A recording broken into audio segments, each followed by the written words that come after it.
Hello, Riverway. I'm Mr. Porter. I'm going to be reading Henry's Freedom Box to you. It is written by Ellen Levine. This is the first read aloud of February, Black History Month. So let's begin. Henry Brown wasn't sure how old he was. Henry was a slave, and slaves weren't allowed to know their birthdays. Henry and his brothers and sisters worked in the big house where the master lived. Henry's master had been good to Henry and his family, but Henry's mother knew things could change. Do you see those leaves blowing in the wind? They are torn from the trees like slave children are torn from their families. One morning, the master called for Henry and his mother. They climbed the wide staircase. The master lay in bed with only his head above the quilt. He was very ill. He beckoned them to come closer. Some slaves were freed by their owners. Henry's heart beat fast. Maybe the master would set him free. But the master said, "You are a good worker, Henry. I am giving you to my son. You must obey him and never tell a lie." Henry nodded, but he didn't say thank you. That would have been a lie. Later that day, Henry watched a bird soar high above the trees. Free bird, happy bird, Henry thought. Henry said goodbye to his family. He looked across the field. The leaves swirled in the wind. Henry worked in his new master's factory. He was good at his job. "Do not tear that tobacco leaf," the boss yelled at the new boy. He poked the boy with a stick. If you made a mistake, the boss would beat you.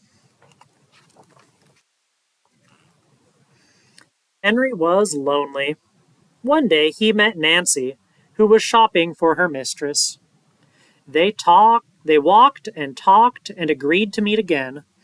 Henry felt like singing, but slaves didn't dare sing in the streets. Instead, he hummed all the way home.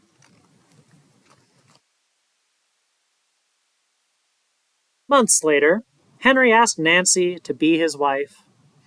When both their masters agreed, Henry and Nancy were married.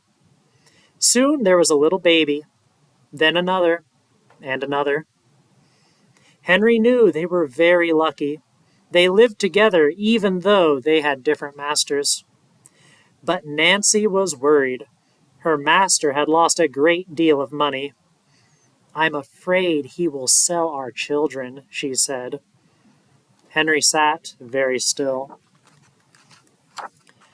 Henry worked hard all morning. He tried to forget what Nancy had said. His friend James came into the factory. He whispered to Henry, "Your wife and children were just sold at the slave market." "No!" Henry cried. Henry couldn't move. He couldn't think. He couldn't work. "Twist that tobacco," the boss poked Henry. Henry twisted tobacco leaves. His heart twisted in his chest. At lunchtime, Henry rushed to the center of town. A large group of slaves was tied together. The owner shouted at them.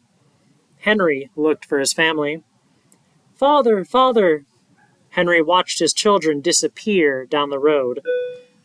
Where was Nancy? He saw her the same moment she saw him. When he wiped away his tears, Nancy, too, was gone. Henry no longer sang. He couldn't hum. He went to work, and at night he ate supper and went to bed. Henry tried to think of happy times, but all he could see were the carts carrying away everyone he loved. Henry knew he would never see his family again.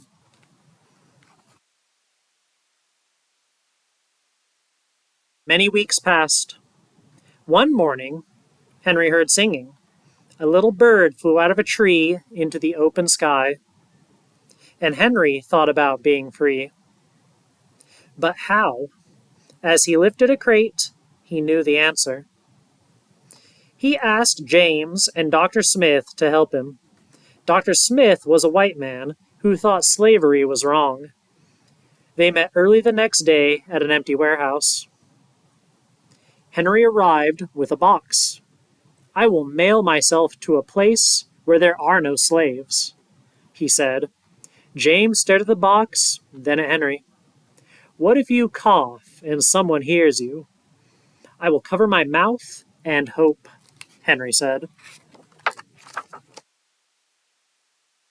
Dr. Smith wrote on the box, "To William H. Johnson, Arch Street, Philadelphia, Pennsylvania." Henry would be delivered to friends in Philadelphia. Then he printed on the crate in big letters, "This side up, with care." Henry needed an excuse to stay home, or the work boss would think he had run off. James pointed to Henry's sore finger, but Henry knew it wasn't bad enough. He opened a bottle of oil with vitriol. "No!" cried James. Henry poured it on his hand. It burned his skin to the bone. Now the boss would have to let him stay home. Dr. Smith bandaged Henry's hand. They arranged to meet the next morning at 4 o'clock. The sun was not yet up when Henry climbed into the box.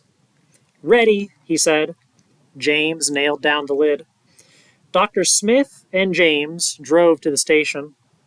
The railway clerk tipped the box over and nailed a paper to the bottom. Dr. Smith begs the clerk to be careful, but they didn't listen. They threw the box into the baggage car. Hours passed. Henry was lifted up and thrown again.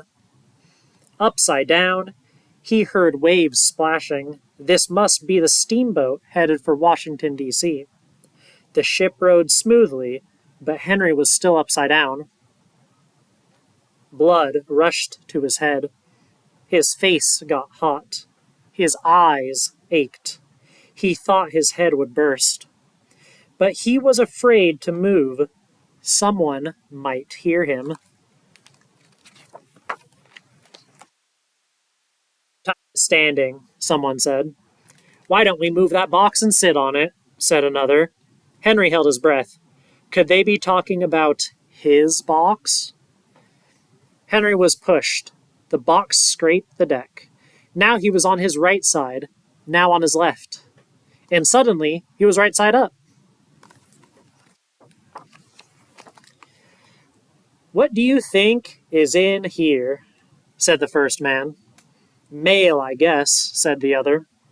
"I am mail," thought Henry, "but not the kind they imagine." Henry was carried off the steamboat and placed in a railroad car, this time head up. He fell asleep to the rattling song of the train wheels.